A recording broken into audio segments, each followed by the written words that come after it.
Yeah, so like you were saying, man, the weaponization of music, that's, to me, that's more serious than the drugs and mostly every other. Why you say that? Like, why you say that? Because, the music affect your conscience and your spirit. It can put you in any type of mood, have you up, like you can be going through something and you listen to the music, it make you feel better. But when all you hearing is negative music, negative shit, even out, the females. Right. Like, you don't hear no Queen Latifah rapping no more. No MC Right, Light. yeah. All you hear, disrespect to, the sisters that's rapping now on the radio.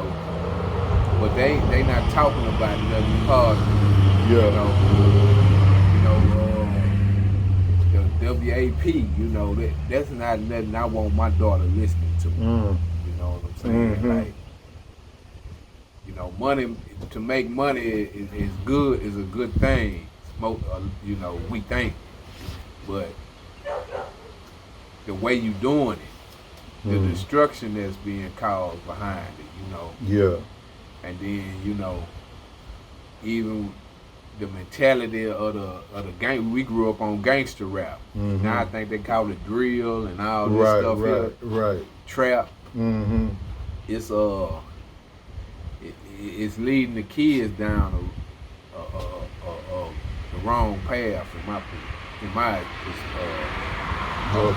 Yeah. Just like the gangster music. Looking back on gangster music, it birthed all this here. Yeah. The rap ain't start off like that.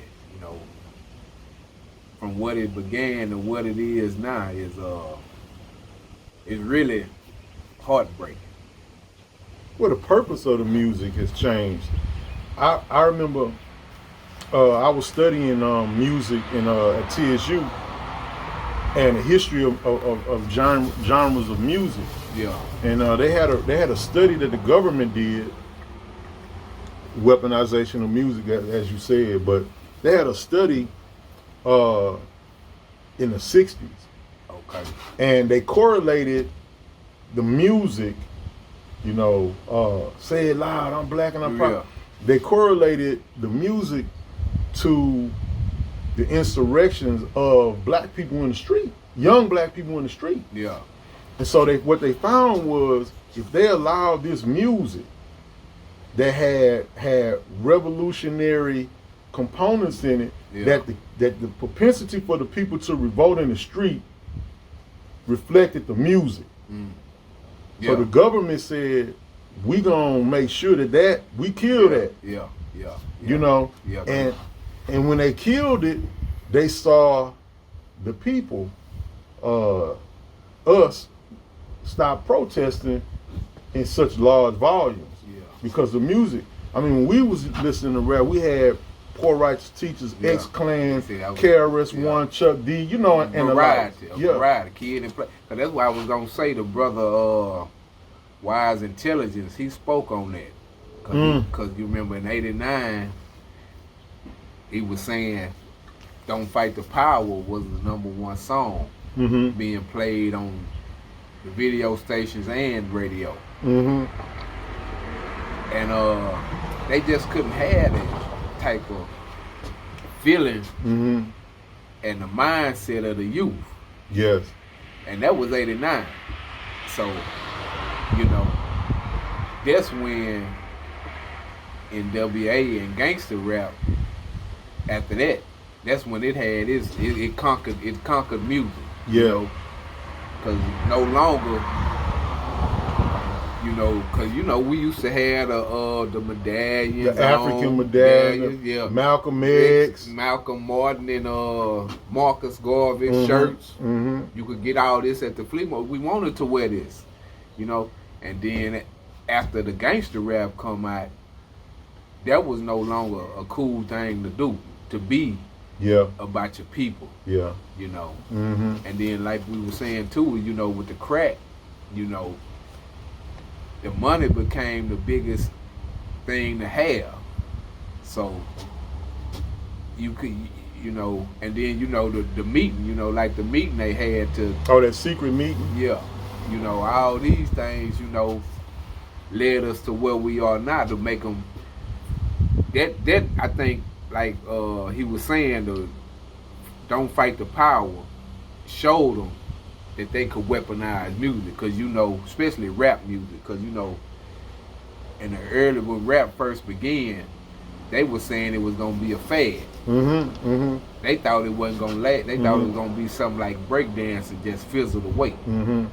But I remember Chuck D saying, rap was the CNN of the streets. You know, it told people in other places like this was going on in the hood, and this how this was happening. And basically it was the same in our hoods, but it gave a perspective, like somebody could know what's going on. A brother in Oakland know what's going on in Houston from listening to Scarface. Yeah, right. You know what I'm saying? Right. Rap a lot, and vice versa. Yeah. We can know what's going on in Oakland listening to Too Short, and it's basically the same everywhere you go. Yeah. The lingo might be different, but it showed us what's going on in other areas.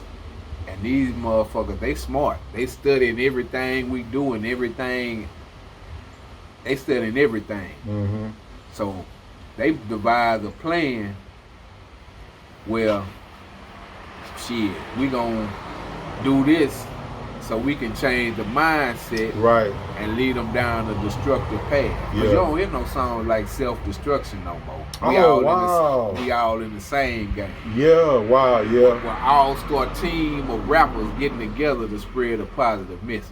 Wow, that's heavy, man. And it's crazy because corporate sponsors, when corporate entities take over, they remove the soul of a thing, you know. And what's their objective? You know, their objective is status quo, which is to keep, you know, us in a perpetual state of chaos. Yeah. And the music is chaotic. Yeah. Now, there's no standard. You know, the 5 pillars of hip hop and all that. Man, they don't care about none of that. Yeah, they don't. You know what I'm saying? And so, you know, it's funny. Good friend of mine, low key. His son is rapping now. And you know, we did our thing back in the 90s or whatever, you know, we old school. And his son raps now. And this just last week, it was on the news just last week. His son came down from Atlanta to do a show. And within 5 minutes, boys was in there shooting. Yeah. You know what I'm saying? You know, it's like, I wouldn't advise nobody to get into the music industry. Yeah, it ain't what you think. Nah, find something else to do, man. I mean, with your time, you know, unless you do it and you love it and people giving you love or whatever like that, that's one thing. But how many rappers we lost, man? But yeah, to get in it for the money, then that ain't what you should do it for. I mean, we done lost just these past 2 years, you know, few years. Good brothers too. Yeah, good brothers.